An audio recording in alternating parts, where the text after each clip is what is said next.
Hey, what's up, y'all? Hey, I want to share something that I've been thinking about a lot lately that mainstream media and frankly most real estate media has missed as well, regarding rate increases and buyer psychology and where the market's headed in terms of payments. So, as we know, the rates have gone up a lot lately. About a year ago on VA rates were about 2.5 ish. Now we're 4.75 or so. Some places are over five, depending on your credit and who you go through. It's a whole different story. Doesn't matter.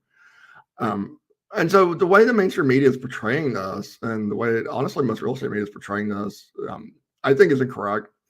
So what they're saying is, well, they could only buy, say someone could only buy 200,000 before. Well, now the same payment will get you 180, and therefore they're going to go buy a house at 180. That's what they're saying, and of course they're justifying that as the reason the market's going to crash. But that totally ignores something called buyer psychology. And that's very, very critical if you want to understand what's going on in the marketplace right now, to understand that. And I'll give you some concrete examples. I'm not just making this up because I really had to think about the mindset of my buyers and what's going on. And I think you'll understand that I'm correct in this. So what happened, I'll give you one quick story.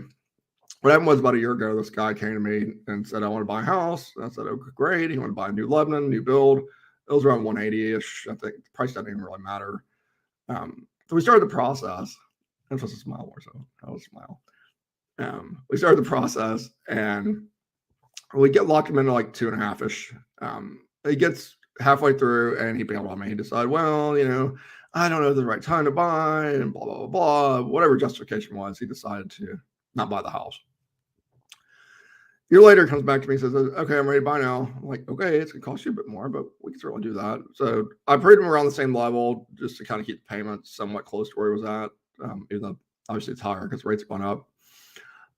He goes back in the marketplace and finds out that 200 grand now he needs a little more. So he came back, he asked for 210, came back again, asked for 220. Now he came back literally 2 days ago, asked for 230 to get in the house. And so now the payment's way more than he was paying before, or he was potentially paying before on that house that he didn't buy. And I had to really think about this for a minute, that what's going on here.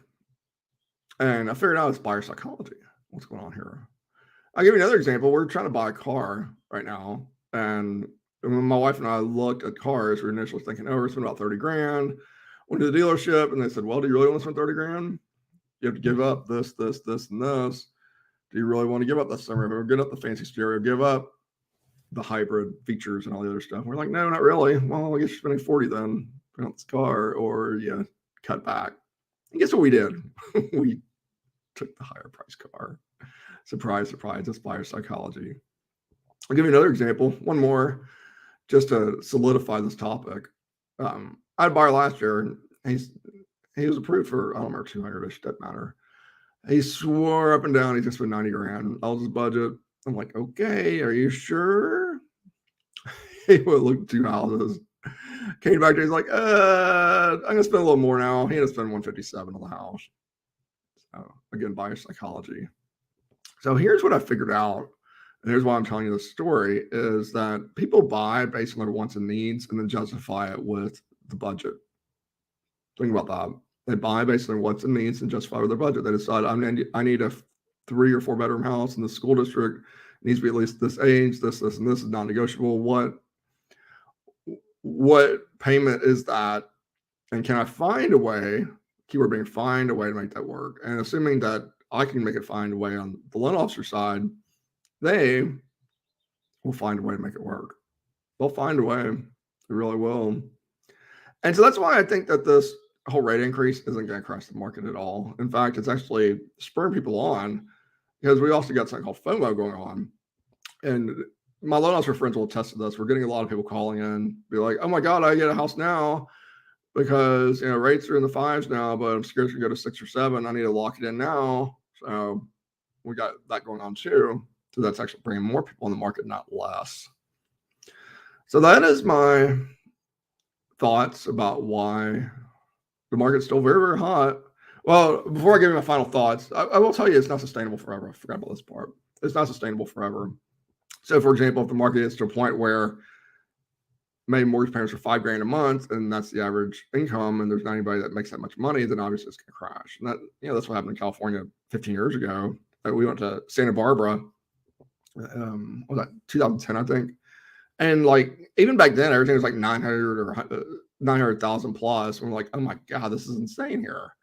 How do people afford to live here? And they said, well, most people can't. They just can't. And sure enough, that was the precipice for the crash. So in certain markets, I mean, eventually it does get to a point where, if it gets so far out of whack from average income and there's not enough people in a income bracket that can afford it, then certainly that could crash the market. We're not even close to that right now. Like I said in my previous video, people are currently spending about 25% of their pre-tax income on average on a house. National, that's the nationwide average. Here in Ohio, it's probably a little less because our home buyers are a little less. So we're not even close to the point of unsustainability. Yeah, certainly it could happen. In certain markets, it's getting close. If it's 35, 40, 45%, then we got other problems of not being able to qualify. But right now, we're not even close to that. So at least in the short term, it's going to keep going up and up and up, even with rates going up and up and up, because that's just kind of the way it works. So those are my thoughts. Leave a comment below. I want to hear your thoughts on this. Later.